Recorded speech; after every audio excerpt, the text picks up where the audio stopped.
Loves a phrase, doesn't he? Doesn't always get them right. Well, Mark Chatterton from Hadley joins me now. Mark is a retired teacher who's written a book about thousands of well-known English sayings. Thank you for coming on, Mark. Good morning to you. Good morning, Sonia. Morning. So what made you want to start writing this book in the first place? Well, in our family, we've always had sort of sayings that we've said over the years, and I've been interested in what they mean, being a former English teacher, and there wasn't really a book that I could find that had all these, so I started collecting sayings about 5 years ago, and eventually it became a book. I was going to say, that's a bit of a rabbit hole. Yeah, that's a rabbit hole to go down, isn't it? Because there's probably loads, isn't there? Yeah, it's a bit like painting the Forth Bridge, as you might say.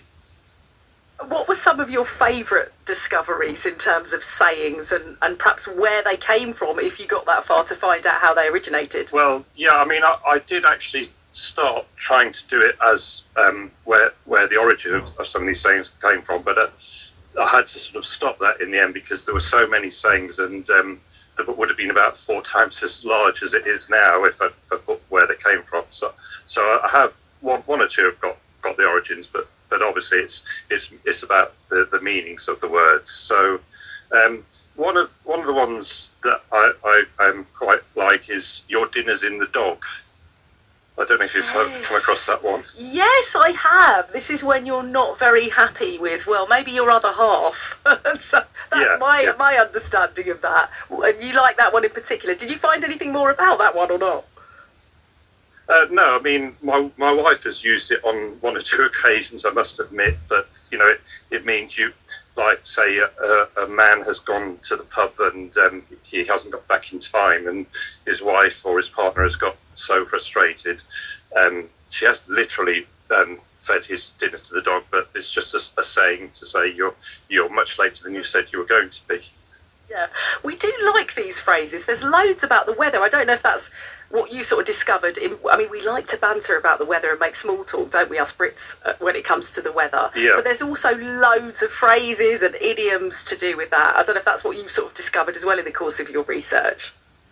I have, but I can't actually think of anything offhand because I've got so many going around in my head. I mean, there's a lot from sports and things like that. Say, below the belt, or first past the post, or jump the gun, you know, things like that. So, you know, there's so many different areas where these sayings come from. It's interesting, isn't it? Because it's kind of a way, I suppose, that it brings us all together, because we'll say something, and like the dinner and the dog, it's telling you another story, isn't it? And others know what mood you're in and what it means from that phrase. It's kind of a way to connect us, isn't it, using some of these?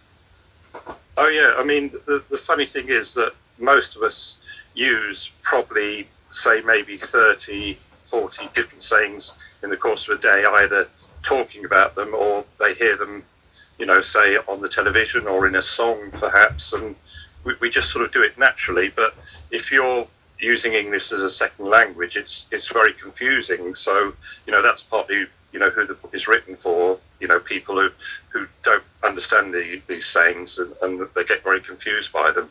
Yeah, it's funny you mentioned that, Mark, actually. I found myself slightly obsessed with watching some short videos on social media recently of Americans who are now living in Britain talking about some of the things that we say and what it actually means, and they can be miles apart, can't they? That's really difficult to decipher, isn't it, if you're not familiar with some of those sayings and the fact they don't necessarily mean anything like what they sound, do they? No, that's right. I was listening into that little bit introduction before, and there are so many ones that over the years people have sort of altered without realising it, and you know, they're not what they should be. What's the book called then? Tell us what the book's called, Mark. The book is called The Ultimate Book of English Sayings, Phrases and Idioms.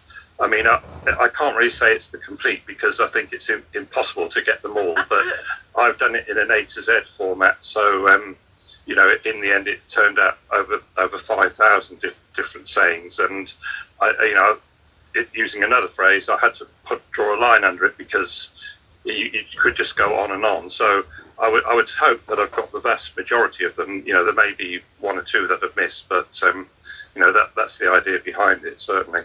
Lovely to talk to you, Mark. Thanks for coming on and sharing. Mark Chatterton, who is a retired teacher from Essex, from Hadley, written that book, The Ultimate Book of English Sayings, Phrases and Idioms. Want to hear some of your favourites as well this morning? 0800 111 4041.